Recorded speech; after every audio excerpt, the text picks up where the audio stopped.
Everyone, आज के video में हम एलाइजा के sandwich and competitive ELISA types के बारे में पढ़ेंगे।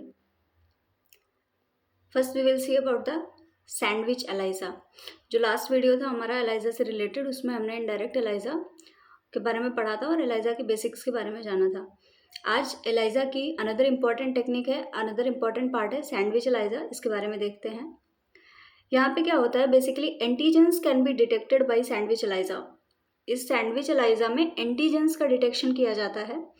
इन this technique antibody is coated on the microtiter well. जो आपका वेल होगा उसमें पहले से एंटीबॉडी कोटेड रहेगा और उसके थ्रू आप एंटीजन का डिटेक्शन करेंगे।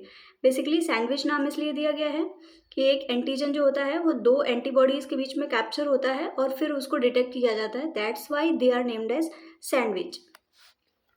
यहाँ पे दो तरीके के एंटीबॉडीज होते हैं। First one is capture antibody. So जो पहला माइक्रोटाइटर वेल पे पहले से कोटेड रहता है antibody, that is known as capture antibody. Capture का मतलब ये एंटीजन जो भी आएगा उसको कैप्चर करेगा। So this is the first antibody that is adsorbed on the well surface and recognises the target antigen. पहले से कोटेड रहेगा और आने वाले एंटीजन को ये रिकॉग्नाइज करेगा। और दूसरा होता है डिटेक्शन एंटीबॉडी। जो सेकंड एंटीबॉडी आप बाद में ऐड करते हो after addition of antigen, that is known as detection antibody. Detection antibody का क्या होता है, it detects a different epitope of the antigen. अब आपको पता होगा जो एंटीजन होता है उसमें कई तरीके के एपिटॉप्स होते हैं। एपिटॉप्स मतलब बाइंडिंग रीजन्स जो एंटीबॉडी से बाइंड करते हैं। बेसिकली एक एंटीजन में कई सारे एपिटॉप्स हो सकते हैं, मतलब वो कई सारे एंटीबॉडी से बाइंड कर सकता है। तो जो कैप्चर एंटीबॉडी है वो किसी एक एपिटॉप से बाइंडेड है, तो दूसरा जो एंटीबॉडी आएगा वो दूसरे एपिटॉप से बाइंड करेगा। सो ये एलाइजा क्या करता है, it quantifies antigen between two layers of antibodies. दो लेयर हो जाती हैं एंटीबॉडी की और उसके बीच में जो एंटीजन होता है उसको क्वांटिफाई करने का काम करता है ये sandwich ELISA. So basically, a sample containing antigen is added to the well and allowed to react with the antibody attached to the well. जो पहले से आपका कोटेड वेल है उसमें एंटीबॉडी अटैच है, अब उसमें सैंपल आप ऐड करेंगे जो कि एंटीजन वाला है। अब एंटीजन आपने ऐड कर दिया, अब उसको आपको कुछ टाइम देना होगा फॉर द अटैचमेंट, ताकि रिएक्शन हो और जो एंटीजन आपने ऐड किया है वो एंटीबॉडी के साथ में रिएक्ट करके बाइंड कर जाए, अटैच कर जाए, forming antigen antibody complex.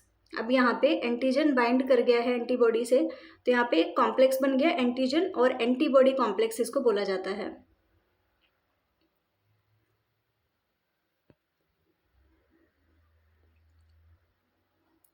Next,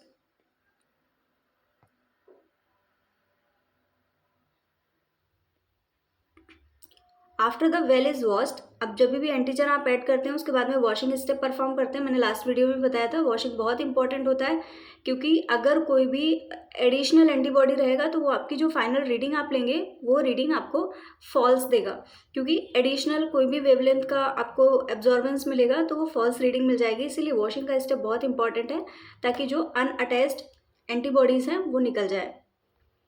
अभी क्या हुआ, आपका पहला एंटीबॉडी है, एंटीजन आके बाइंड कर गया। अब क्या करेंगे, सेकेंड एंटीबॉडी को यहाँ पे ऐड किया जाता है। सेकेंड एंटीबॉडी कैसी होती है, this is enzyme linked. Enzyme किस लिए, क्योंकि वो किसी न किसी सबस्ट्रेट को क्लीव करके कलर देगा जिसे आप डिटेक्ट कर सकते हैं। तो यहाँ पे सेकेंड एंटीबॉडी को ऐड किया जाता है जो कि एंजाइम से लिंक रहती है। And this antibody is specific for a different epitope on the antigen. Antigen के किसी दूसरे एपिटॉप से बाइंड करेगी and it is added and allowed to react with the bound antigen. अब अगेन इसको ऐड किया है तो इसको भी रिएक्ट करने के लिए, अटैचमेंट के लिए टाइम देंगे। देन हम दोबारा से वॉशिंग का स्टेप परफॉर्म करेंगे। वॉशिंग से क्या होगा, जो भी आपने सेकेंडरी एंटीबॉडी ऐड किया है तो यहाँ पे अनबाउंड सेकेंडरी एंटीबॉडीज को रिमूव कर दिया जाएगा with the help of washing step by washing. So finally substrate is added to the plate. अब आपके पास में एंटीबॉडी है, एंटीजन है, सेकेंडरी एंटीबॉडी है जो कि एंजाइम से लिंक है।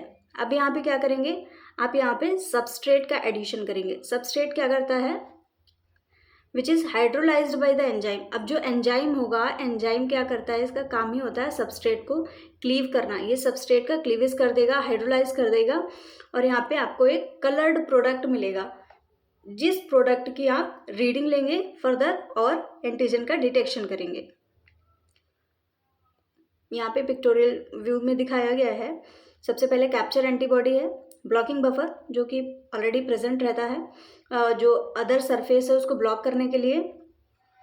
अब आपने इसमें एंटीजन का एडिशन किया और एंटीजन को एडिशन करने के बाद में आपने डिटेक्शन एंटीबॉडी जो दो तरीके की एंटीबॉडी थी, कैप्चर और डिटेक्शन। तो कैप्चर एंटीबॉडी पहले से प्रेजेंट थी, डिटेक्शन एंटीबॉडी आपने बाद में ऐड किया। अब यहाँ पे देख सकते हैं ये एंजाइम लिंक्ड है सेकेंडरी एंटीबॉडी। अब यहाँ पे सबस्ट्रेट का एडिशन किया गया। सबस्ट्रेट का एडिशन करते ही एंजाइम ने सबस्ट्रेट को क्लीव कर दिया और जैसे ही सबस्ट्रेट का क्लीवेज होगा कलर्ड प्रोडक्ट मिलेगा। उस कलर्ड प्रोडक्ट का आप एब्जॉर्बेंस ले लेंगे जिसको कि आइडेंटिफाई कर लिया जाएगा, जिसके थ्रू एंटीजन का कंसंट्रेशन पता चल जाएगा, एंटीजन का डिटेक्शन किया जा सकता है। So if we talk about the advantages, इसके एडवांटेज क्या हैं? ये बहुत स्पेसिफिक है, बहुत ज़्यादा स्पेसिफिसिटी है क्योंकि एंटीजन को डिटेक्ट करने के लिए आप यहाँ पे दो एंटीबॉडीज़ का यूज़ कर रहे हैं, तो दोनों ही एंटीबॉडीज़ गलत डिटेक्शन तो नहीं कराएंगे, इसलिए ये बहुत ज़्यादा स्पेसिफिक होता है।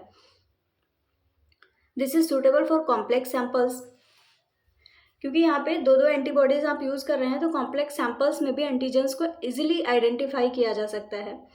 एंड फ्लैक्सिबिलिटी एंड सेंसिटिविटी, यहाँ पे जो आपका मेथड है बहुत सेंसिटिव है, फ्लैक्सिबल है एंड यहाँ पे दोनों डायरेक्ट और इनडायरेक्ट डिटेक्शन मेथड्स को यूज़ किया जाता है, इसीलिए काफ़ी ज़्यादा सेंसिटिव आपको रिजल्ट्स मिलते हैं, बहुत स्पेसिफिक रिजल्ट्स मिलते हैं इसके थ्रू। नेक्स्ट है competitive ELISA.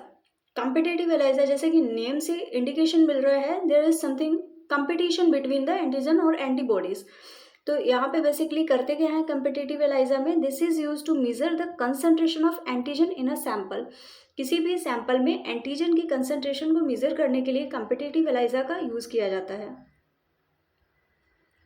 This type of ELISA is often used when the antigen is small and who has only one epitope or antibody binding site. As हमने अभी तक देखा कि जो एंटीजन्स होते हैं उसमें कई सारे एपिटॉप होते हैं, कई सारे बाइंडिंग साइट्स होते हैं जहाँ पे एंटीबॉडीज़ बाइंड कर सकते हैं। लेकिन कुछ एक एंटीबॉडीज़ जो ऐसे हैं जो एंटीजन बहुत स्मॉल है, बहुत सिंगल एपिटॉप है, उस पर ज़्यादा बाइंडिंग नहीं हो सकती है, ज़्यादा एंटीबॉडीज़ बाइंड नहीं कर सकते हैं, तो वहाँ पे कम्पिटेटिव एलाइजा का यूज़ किया जाता है for the detection of antigen. यहाँ पे देखिएगा बेसिकली क्या होता है, अभी तक हमने देखा कि या तो एंटीजन होता है या तो एंटीबॉडी कोटेड रहता है, जो भी आपकी माइक्रोटाइटर वेल होती है। लेकिन यहाँ पे एंटीजन और एंटीबॉडी को पहले मिक्स कर लिया जाता है, उनका मिक्सचर बनाया जाता है, उनको प्रॉपर इंक्यूबेट किया जाता है। जब एंटीजन और एंटीबॉडी की रिएक्शन हो जाती है, इंक्यूबेशन हो जाती है, उसके बाद में उनको ऐड किया जाता है। अब एंटीजन कोटेड वेल में एंटीजन और एंटीबॉडी के मिक्सचर को ऐड किया गया। अभी तक हमने जितने भी मेथड्स पढ़े किसी में भी मिक्सचर नहीं ऐड किया था, हमने या तो एंटीजन ऐड किया था या फिर एंटीबॉडी ऐड किया था। यहाँ पे हम मिक्सचर ऐड करते हैं एंटीजन और एंटीबॉडी का।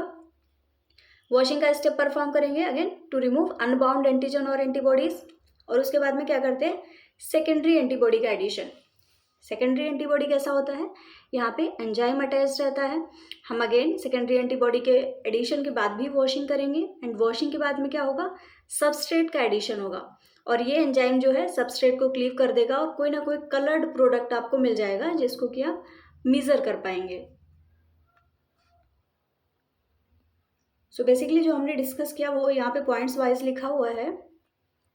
यहाँ पे एंटीबॉडी को पहले इंक्यूबेट कर लेते हैं, सॉल्यूशन बना लेते हैं, किसी भी एंटीजन के साथ में मिक्सचर बना लेते हैं।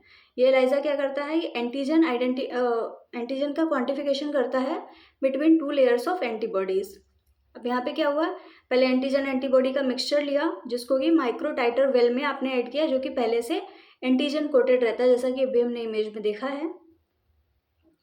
More the antigen present in the sample, the less free antibody will be available to bind the antigen coated well.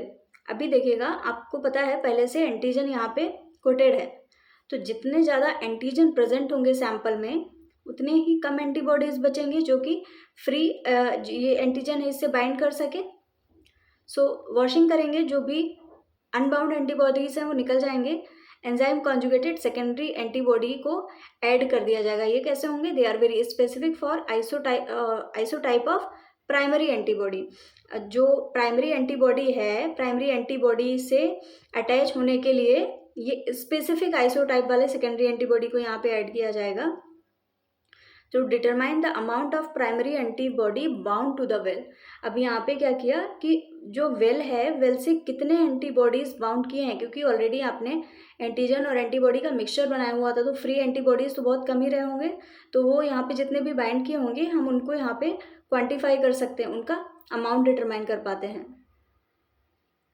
So the higher the concentration of antigen in the sample, the lower the absorbance। जितना ज़्यादा high concentration होगा antigen का sample में, आपको उतना ही कम absorbance यहाँ पे देखने को मिलेगा।